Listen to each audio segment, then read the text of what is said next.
Okay, let's start. So, yeah, in the last class we looked at non-linearity, and we saw that in fully differential circuits, what happens to non-linearity?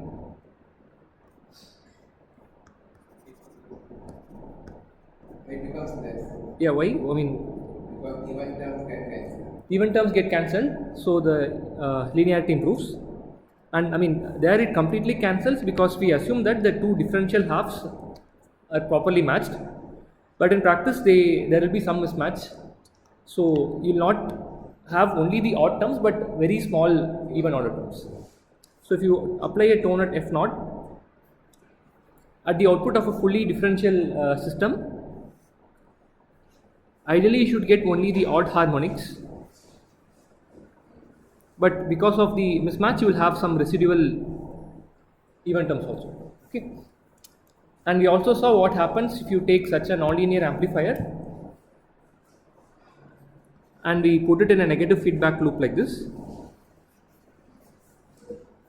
So here again we saw that the linearity improves when you put it in negative feedback, and that's essentially because we saw that the negative feedback loops operates in a way such that the error signal is pre-distorted, and the relation between the input and the error signal is through the inverse nonlinear function. So when it actually the error signal goes through the nonlinear block, the operation is more linear. Okay. Now let me ask this. So let us say this amplifier has only can be characterized with say alpha 1 VE plus alpha 2 VE square, linear and a second order term. Let's say apply a sinusoid at a frequency f naught.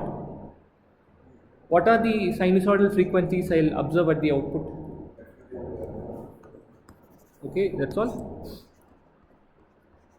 Okay, let's see here. So I mean, you're saying that we'll have only these guys, right?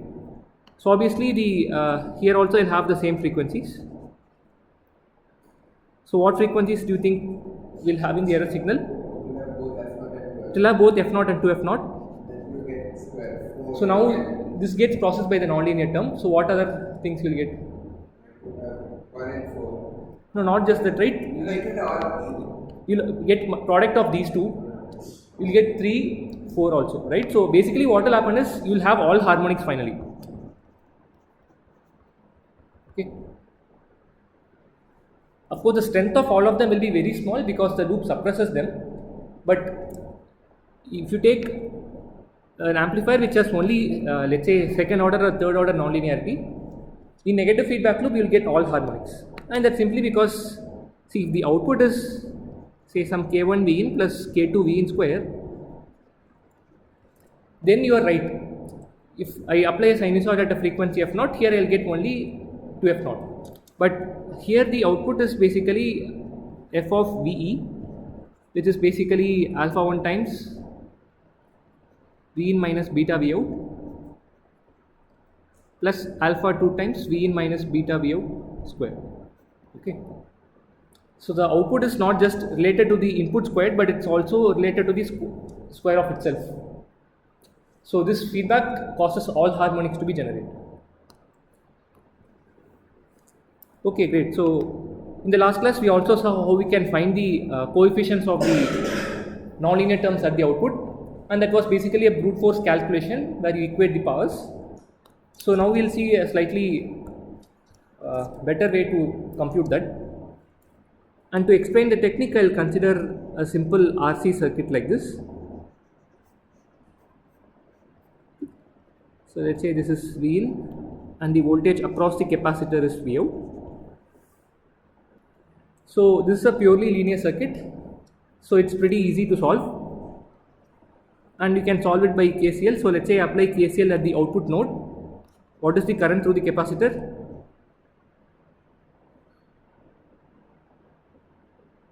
I mean current through the capacitor in this direction. What is it? If this is V out. Not a trick question, right? I mean just saying you're going to apply KCL at this node. Sorry? The? Yeah, that's correct. That is true. But what is the current here in terms of? I mean current through the capacitor, Yeah, I right? see. Yeah, I mean let's say C dV out by dt, right, in time domain. So that is also equal to the current through the resistor, that as she pointed, it is V in minus V out into some conductance G, right? So this is basically a linear differential equation. You solve it any way you want. If you don't like differential equation, you can convert to algebraic equations by how do you convert it to algebraic equation? You will Laplace transform or something and do it, and it's easy to solve. Okay, but let us say now instead of this linear resistor, wherein the current is linearly related to the voltage, I take a non-linear resistor. So the difference is the current is no longer related only in a linear fashion. Let's say you also have a term like this, right? So let us say now I use this non-linear resistor here. Again, it's the same thing. So what do you think will change in the equation? Again, I can write KCL here. Current through the capacitor still the same. So it's C dV by dt, that is equal to the current through the resistor, which is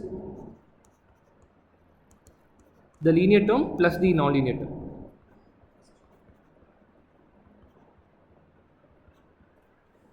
Fine.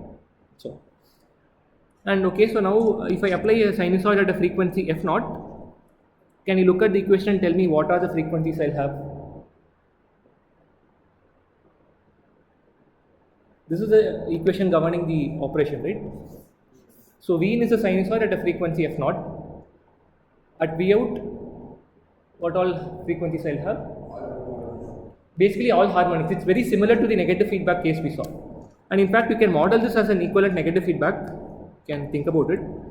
So my V out will be actually containing a linear portion.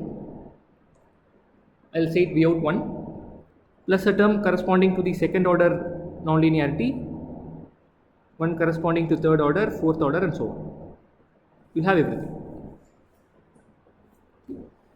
And I mean, if you want to find this, you'll have to solve this non-linear differential equation. Already linear differential equation, it's crazy for us. So even if you do Laplace transform here, it's not going to help you because it will further complicate things. So let's see how we can solve. And for this I'll take a cue from how we have been modeling noise and mismatch. See, the issue here is the resistor is non-linear. We know how to solve if the resistor were purely linear. So what do you think I can do? I'll assume that it's purely linear. So this will generate the linear portion of the current. Now the non-linear current, I'll assume that it's injected as a separate current, like this. Okay. So now this resistor is linear. Same trick as before.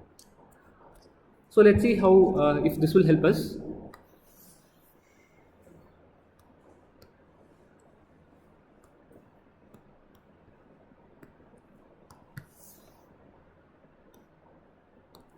So now the resistor is a purely linear resistor. This is the input, and the additional nonlinear term in the current is modeled using this current source. And the value of the current source is G2 times V in minus V out square. Fine. So what we have done, we have reduced or converted the nonlinear circuit to a linear circuit like this. Right? Now this is a purely linear circuit. I seem to have two sources. How do I solve for V out?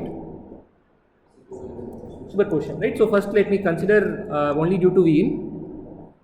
So maybe I'll write it here. This is V in, R and C. So I'll find V out here. And remember that V out has a lot of terms. It contains a term corresponding to the linear portion, second order, third order, and so on, right? So if I solve for this, which of the terms I'll get here?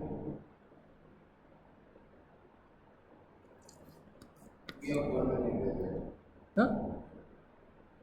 V out 1. I mean, simple again, you think of the same, right? Assume that this is a sinusoid at a frequency f naught. What will be the frequency you'll get here? Only f naught. So it gives only the linear term. Okay, so this is done. And that also makes sense because the actual non-linearity is coming because of this guy, right?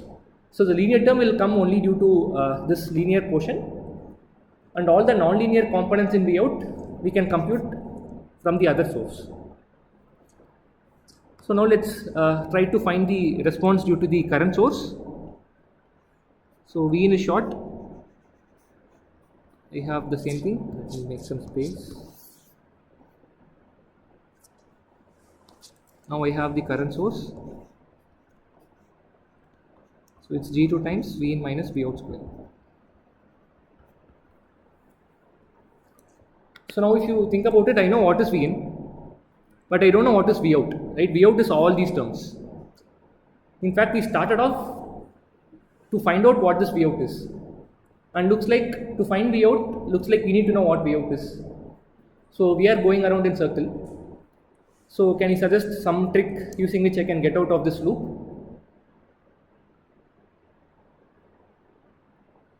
So we out and then solve and you get. What will you assume for V out?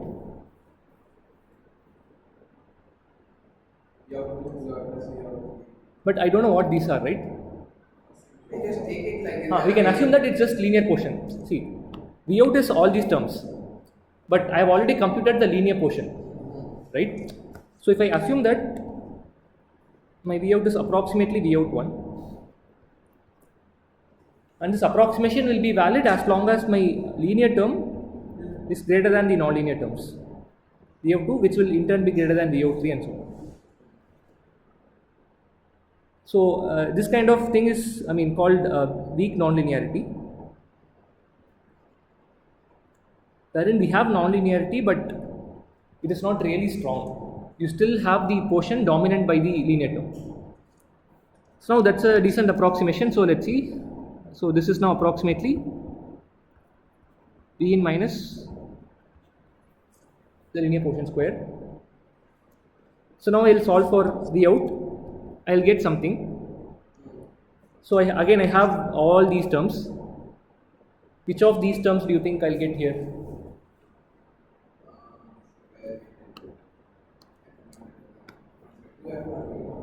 Second term. Again, assume that we have input at f naught. V out 1 is also at sinusoid at f naught.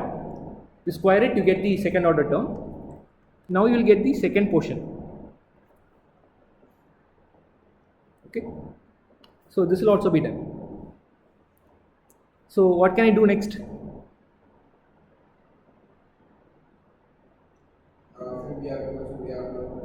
Right?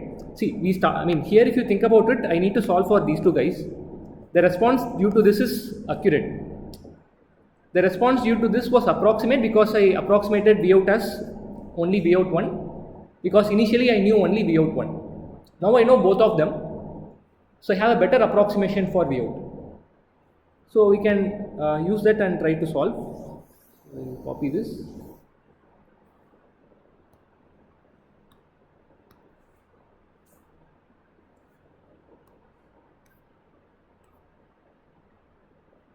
Okay. So I'll erase this.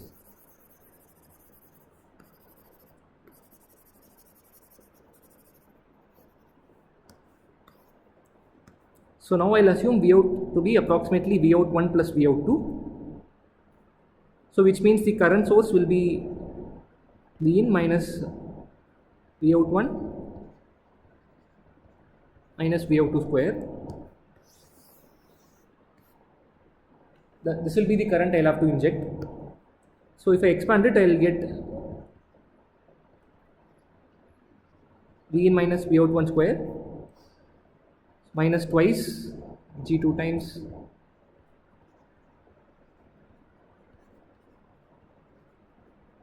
V out 2, and then I'll have the last term G2 times V out 2 square. In this, I've already found the response due to this guy. It's already done. right? So I just have to find the response due to these two. Okay. And let us say now I am interested to find this term V out 3, that is the response due to the third order nonlinearity. So which of these terms do you think will give me that second term? The third term will give me the fourth. So to find V out 3, I'll only consider this guy. So for now I'll ignore this. So this current source is now replaced by minus 2 G2 times V in minus V out 1 times V out. If I do this here, I'll get now V out 3. Okay. So now you would have found first three terms. Again, you can keep repeating this. It's difficult to find. Like fourth term will be difficult. Why not? Fourth and fifth term will be very difficult because we have multiple things. Yeah, but you assume that, I mean, okay, one thing you can do is, you can ignore the term here completely and assume that the fourth term is coming only due to V out 3. See, if you think about it, how we did, we started by assuming there is no nonlinearity. That gave us V out 1. We used V out 1 to get the second order term V out 2. Now if I include the second order term, I seem to get two terms. One could give me third order term, one gives me fourth order. I can basically ignore this completely, and from this I say I'll get only V out 3. And from V out 3, now I'll go back and do this and get V out 4. Okay. So what I'm saying is, you can repeat the same thing again. If you want to be accurate, you'll have to include all, but it's okay to be approximate. So next, when we include V out, V then V like. Yeah. So let's say now we do that, right? The whole square, so that we have a lot of ones. That's where you'll have to be slightly careful, right? So now this will be the case, right? Square. So you'll have all these three terms again. Yeah, thanks. Yeah, this is minus. So you expand it, you again take only the term that you give, that will give you, you'll get some term like this, right? If you choose the term that gives you the fourth order term, that's all. V out 2 square also will give fourth order. Yeah, so that's what, it becomes difficult beyond some point, but first 2-3 terms you can find easily. See, but this is much better than computing in a brute force way, right? Because if you were to do using brute force way, you have to solve a non-linear circuit. Here what you are solving is a linear circuit, it's pretty easy, right? Because otherwise you'll have to solve a non-linear differential equation, which I'm sure we don't know how to solve, but this is much easier. Okay, so let's do an example so that you get the hang of it. And for example, I'll consider our negative feedback itself. So here I'll assume that the amplifier has, say, alpha 1 V, alpha 2 V square, alpha 3 V cube, only three terms.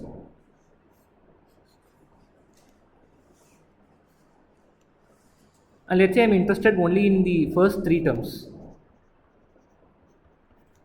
which will be good enough to capture the effect of weak nonlinearities, because the higher order terms will be much smaller. Okay. So again, the exercise is same. We assume that the amplifier is linear. So assume that this has a gain of alpha 1. Now the nonlinear terms, I'll assume that we are adding a separate input here. So let me make some space. This is the error signal VE. So this is alpha 2 VE square plus alpha 3 VE cube. And what is the error signal VE in terms of V in and V out? V in minus beta V out, so I'll replace that here. So it's alpha 2 times plus alpha 3 times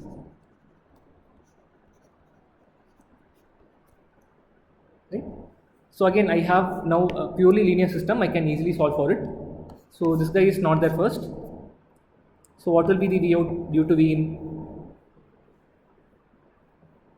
This is not there. What is the output due to V in? It's a usual negative feedback thing. So alpha 1 Done. So next I'll ignore V in because we have already computed it. Let me copy this.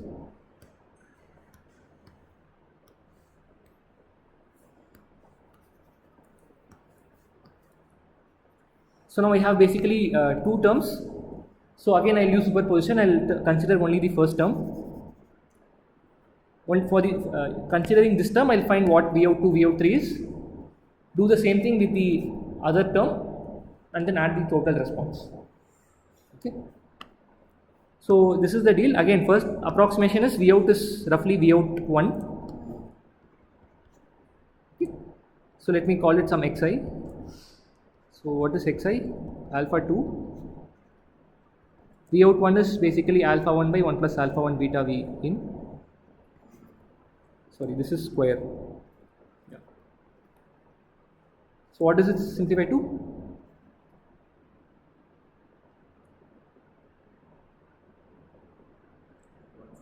What does it simplify to?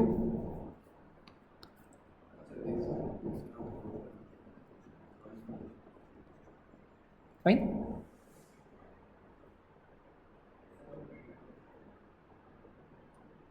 Oh, sorry. This is basically beta V out, right? So here also there is a beta. Okay. Fine.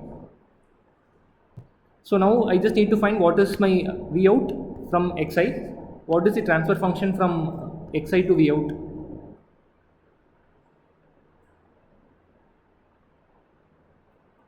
This plus the error signal equals to V out. Okay. Okay, fine. Hey, okay, let's do it this way, maybe. So what is the transfer function from this point to the output?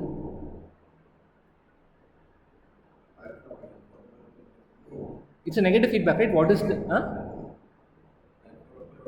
alpha 1 by 1 plus alpha 1 beta? What is the transfer function from, say, this point to output? No. From here to here it's alpha 1, but here to here it's not, right? See, from the input to the output it's alpha 1 by 1 plus alpha 1 beta. I mean, doesn't make a difference whether I add the input here or here, right? It's basically, see, from here to here the same thing goes. Even from here to here the response is same. Basically, if I add some signal here, basically same thing, isn't it? So here also it's alpha 1 by 1 plus alpha 1 beta. So what do you think will be from here to here? Divide by alpha.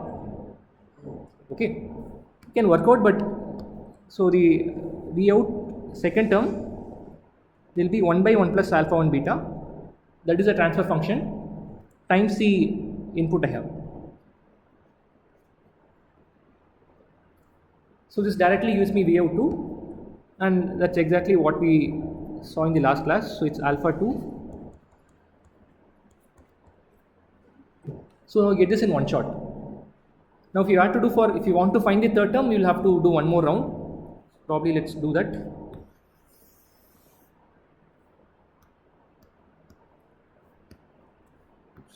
Okay.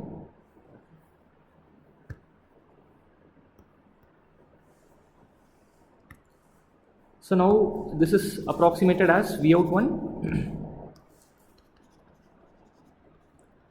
minus V out 2 square. Okay. So let's do that. Yeah, sorry, thanks. I keep missing this beta. So let me put it here and write. Okay. Okay, just give me a second. This is gone.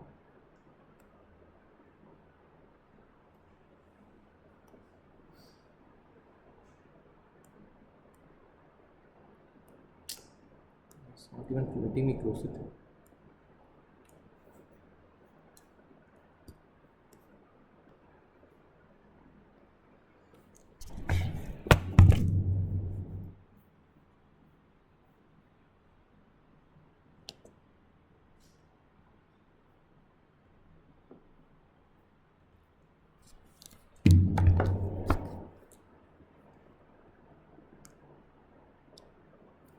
Yeah, hopefully it's fine.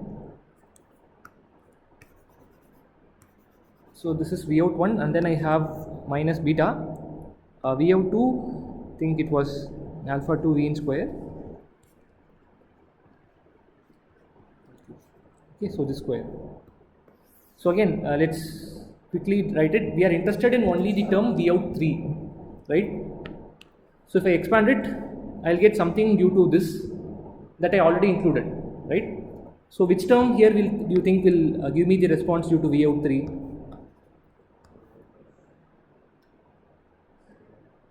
Okay, this basically simplifies to 1 by 1 plus alpha 1 beta times Vn. Okay.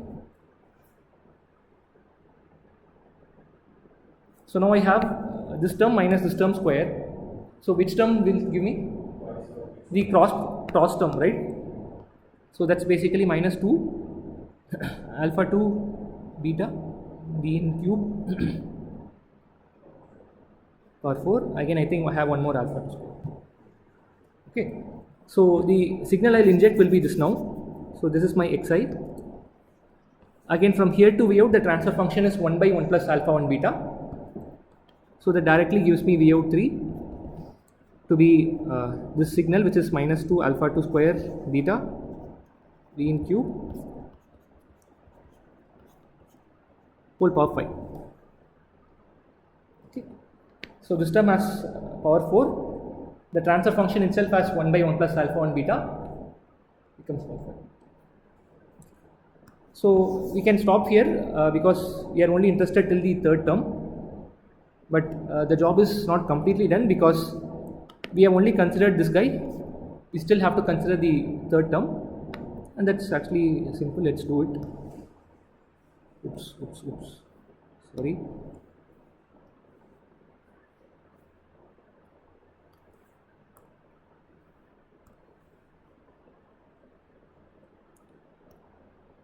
Yeah. So the third term is alpha 3 V in minus beta V out whole cube. Okay. And again, I can approximate V out as V out beta V out 1, beta V out 2, blah blah blah. Remember that I am only interested till the third term V out 3. Okay. So which of the term do you think will give me just V out 3? V out 2. This remember that this entire term is going as cube. Okay. So probably I will simplify this also. Alpha 3 V in minus beta V out 1 was basically V in by 1 plus alpha 1 beta. Okay, and then I have beta V out 2 minus beta V out 3. So I am only interested in the term that gives me the third order stuff. If I expand it, which of the terms will give me that? What is the kind of beta? V out 2, right? It's V out 2. V out 2. So that only first one will give. Only the first term, right? See, I am interested in a term that is of the form V in cubed, isn't it?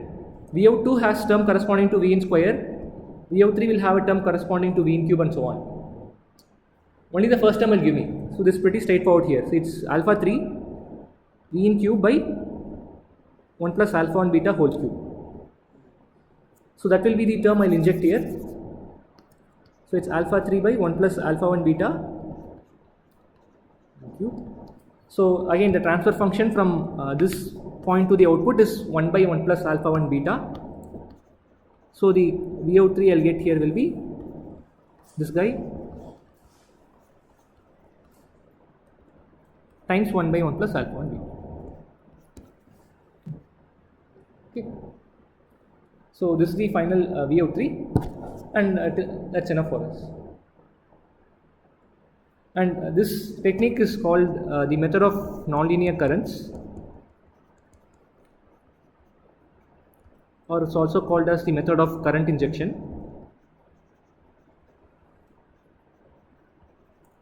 And that's a pretty handy technique because using this you can convert an otherwise nonlinear system to a purely linear system and solve for it. Okay. Cool. So now we know that If the coefficients alpha 1, alpha 2, alpha 3 are known, we can solve for it. But it turns out in practice getting those coefficients for transistors is not easy, because for that you need to know the exact IV relation of transistor, and that is pretty complicated. But we'll try to get some understanding of how the characteristics will look like, and for that I'll take a diff amp, say biased with an ideal current source at the bottom. Say the current here is I1, here it is I2, and say plot the input difference versus the differential output current. So how do you think this will look like? Say at very low, at zero input, what is the differential current? I mean, what I'm saying is here I have VCM plus say VID by 2. This is the experiment we are doing. For 0 VID, what is the output differential current? 0. And for small VID, how do you think it will behave?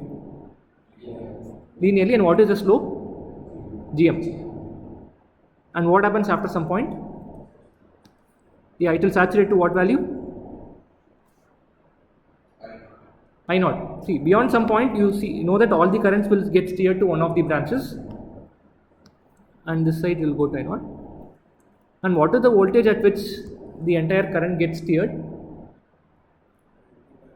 Root 2 times the overdrive voltage. We computed long time back, so this overdrive at I naught. Similarly, here you will have something else. So this is the nonlinear GM we will have. Okay. And here we can make a couple of observations. First, the characteristic is odd symmetric.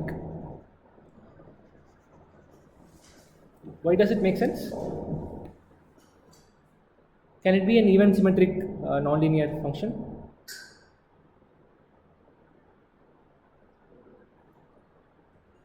I mean, from here it looks like it's odd, but what I'm saying is, does it make sense?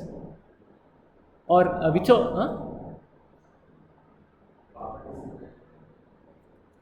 no, that's IV relation. That's different. Okay. See, we have which of the have you seen some case where only the odd nonlinearities exist? In which of the systems we'll have only odd order nonlinearities? What this means? If you have fully differential systems, the even order nonlinearities get cancelled, right? So this is a differential system. Only the odd order nonlinearities will be there. So the characteristics will also be odd symmetric, right? That's all. And second, you see that. So basically, if I plot, if I were to express my differential I out, that will be a linear term plus some GM3. This is basically the third order nonlinearity. Second thing you observe is, for large values of VID, the current basically saturates. So it is what is called a compressive nonlinearity.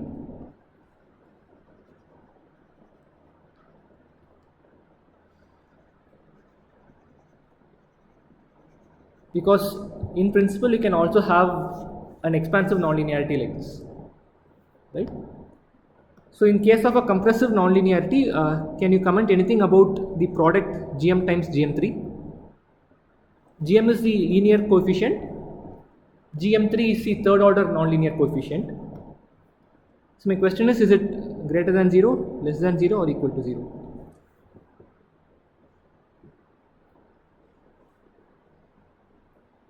Huh? Why is it greater than 0?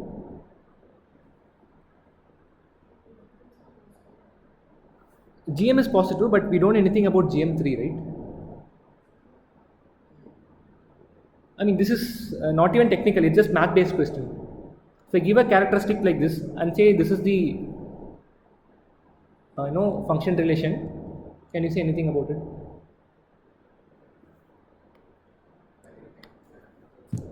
Okay, so think about it. For small values of VID, which of the terms here will dominate? The first term will dominate, and as expected, if the input increases, the current also increases. And for large values of input, which term will dominate? This guy will dominate.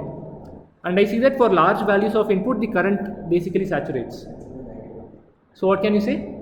This term must be negative, so that the linear increase is countered by that. You can do it like that. Second differential should be negative because it's constant. Yeah, you can do anything. Yeah, correct. So basically, this is the thing. So for compressive nonlinearities, this is what we'll have. And also turns out this is also a weakly nonlinear function. Less than 0, right? Oh, sorry. Yeah, thanks. It's weakly nonlinear, which means my first order term will be greater than the third, which in turn will be fifth and so on. So if you really were to do it, you have to simulate these characteristics and try to fit a curve. Okay, and in practice it's really tricky. And it turns out, unlike for noise, you can't design a system for a particular nonlinearity as such. For example, if you want a particular thermal noise, I know it's 4 kT gamma by GM or something, you can design for a particular GM and be sure that you can get this noise. But the same is not the case with nonlinearity. Okay, but you just have some basic guidelines. And one thing that is sometimes done is, say I plot for a transistor VGS versus ID, do something like this. If I take the first derivative of this, what do I get? Slowly. Yeah. Huh? Yeah, linear. I mean, I'm taking ID versus VGS and taking the first derivative of ID with respect to VGS. What do I get? GM. Okay. And if I take the third derivative, what do I get? GM3, right? We just saw it. This is the relation. If I take the first derivative around the operating point, we get GM. Third derivative is GM3. So we can try to plot GM3, and usually it looks something like this. GM, we get some alpha times GM, some factor times GM. GM3 is defined as, let's say, the third derivative, or even if it's a scaling factor, it's okay. The point I'm getting at is the GM3 will usually look like this, something like this. So there is a point at which it exactly goes to 0. So you can try to bias your transistor at that particular VGS so that your GM is very linear. Yeah, but of course, like you mentioned, you can't exactly bias it at that point because with process, voltage and temperature, this will change. And unfortunately, it is not a shallow minimum also. If it were a shallow stuff like this, you can have a range of voltages, but it's usually really sharp. So you need to have some other mechanism to track this variation and change the bias. And the other thing that is commonly done is this. See, have you seen a system where the nonlinearity is reduced? Let us say I had a nonlinear system, and then finally if I do something, the overall system is behaving more linearly. The last two classes, have you seen something like that? Okay, not differential amplifier. Let's say you take, some system is there, and nonlinear system, but when I do something, the overall operation became more linear.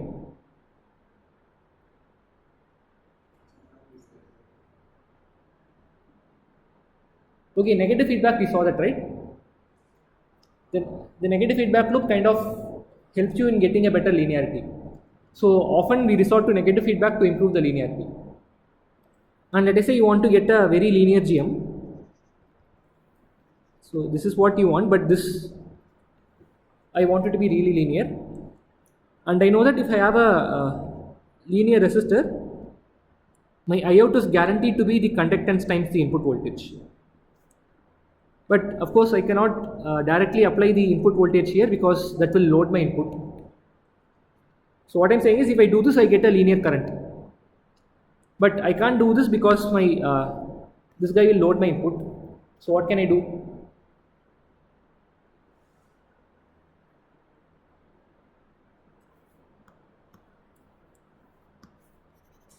I'm not able to connect the resistor directly to my input. We can put a buffer, okay? And the simplest buffer, is what? source follower. So you can do something like this. Now ideally if Gm is infinite, this will also be equal to Vi. So the current is Vi by R. So the short circuit transconductance for this structure will be 1 by R. It doesn't depend on Gm. It's highly linear. And of course in practice you can't have infinite Gm. So what do you think this voltage will be? It's a source follower. What is this voltage? Gm times R by 1 plus GMR. So what is the short circuit Gm? It will be Gm by 1 plus GMR. So if I were to make it to be approximately 1 by R, I just need to make sure my product is much greater. So this is one way in which you can linearize your transconductor, right? Because if I had this guy as such, the transconductance short circuit Gm is the Gm of the device, and you know it's highly nonlinear. But if you do this, you can actually get a highly linear transconductance. Okay, and there are again negative feedback is the key. You use it as and when needed to improve the linearity. Okay. So one last point. So say I have a linear system, LTA system. I apply two sinusoids, one at F1 and one at F2. What are the frequencies I'll have at the output? F1 and F2. Let's say I do the same thing with a nonlinear system. Say it is alpha 1 V plus alpha 2 V square. What are these frequencies I'll get? This is basically sine, let's say 2 pi F1t plus sine 2 pi F2t. Yeah. So due to the linear term, I'll get F1, F2. So this getting squared. So what are the frequencies I'll have? I'll definitely have 2F1, 2F2. I'll also have F1 plus F2 and F1 minus F2. Okay. And these products are called the intermodulation products. In this case, it is called IM2 to signify that it is coming due to the second order nonlinearity. So similarly, if I cube this guy, what are the frequencies I'll get? I'll have basically 3F1, 3F2, and then I'll get 2F1 plus or minus F2, 2F2 plus or minus F2. So these are again the intermodulation terms. It's called IM2. To create what? I mean, this is a feature of nonlinearity. You can use it to your advantage or disadvantage. So, okay, one thing. So, let us say this is a transfer function h of f. If I apply a complex exponential f naught t to an LTI system, what will be the output? Huh? Yeah. H of f naught times e power j 2 pi f naught t. Right? So the relation between the input and the output complex exponentials in LTI system is related by h of f. Similarly, you can have the same for nonlinear systems also, and that you can get using something called Volterra series. So I'll just quickly, give a brief intro. I'll again consider the example of our nonlinear resistor. Okay. So here let us say I apply two sinusoids at F1 and F2 and say I am interested in the intermodulation product F1 plus F2. Okay. So basically my input is say e power j 2 pi F1t.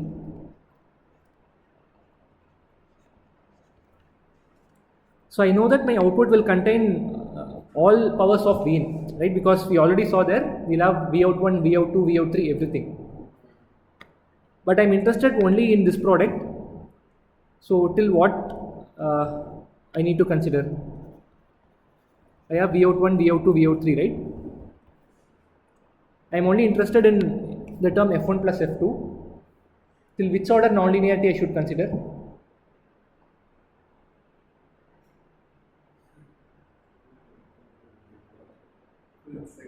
Till second, okay? Because that is what is giving me F1 plus F2. Beyond that, it's giving me higher frequencies. Okay. So my V out obviously will be related to, I mean, at the output I'll have something like this due to the linear term.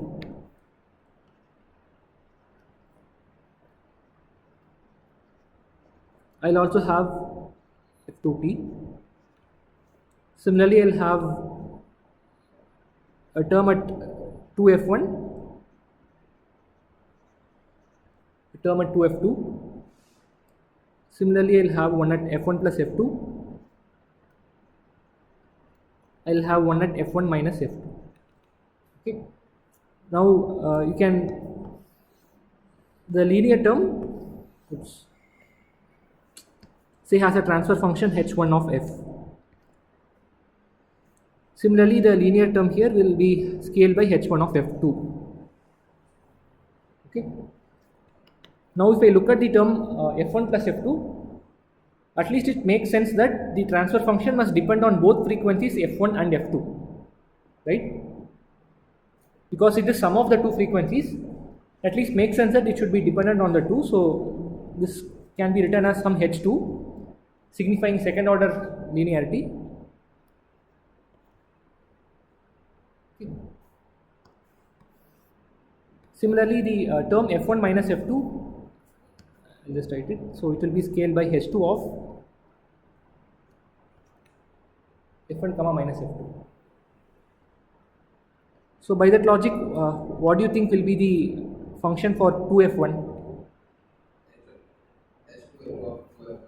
No, I have two terms here. It depends on two frequencies. So I write h2 of f1 plus, comma f2, it signifies f1 plus f2. h2 of f1 minus f2, it gives me f1 minus f2. So I want a frequency to f1. So what should I put here? Huh? No. I need two arguments. You understand?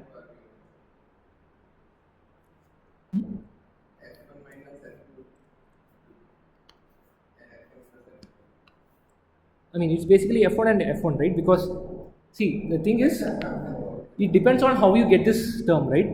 f1 plus f2 is coming because I have a product of the two exponentials, these two guys. Okay. Similarly, 2f1 is coming because the term f1 is multiplying with itself. Okay. So similarly, I'll have something like this, h2 of, oops, sorry?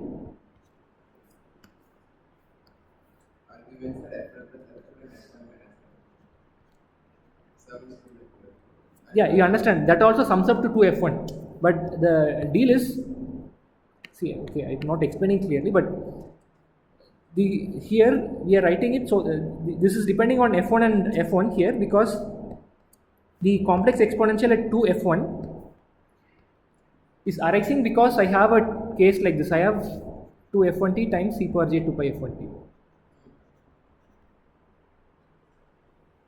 Whereas f1 plus f2 I am getting because I have multiplication with the sinusoid at f1, and that is why the first term I wrote f1 f2, and here it's f1 comma f2. Okay. So you can basically compute all these guys using the current injection or whatever method, and these are called Volterra kernels. Okay. And this basically you can think of it as an expansion of Taylor series.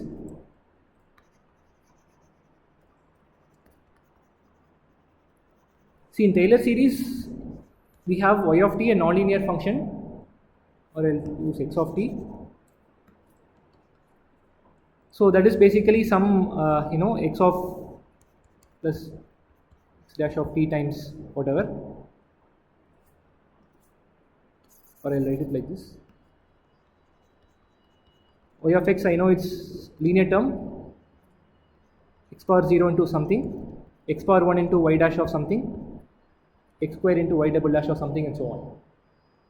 But this doesn't take into effect the effect of memory. When we have a capacitors, we cannot have something like this because the output will also depend on the previous inputs. And Volterra series kind of does that. If you have a linear system, I know y of t is related by the convolution integral.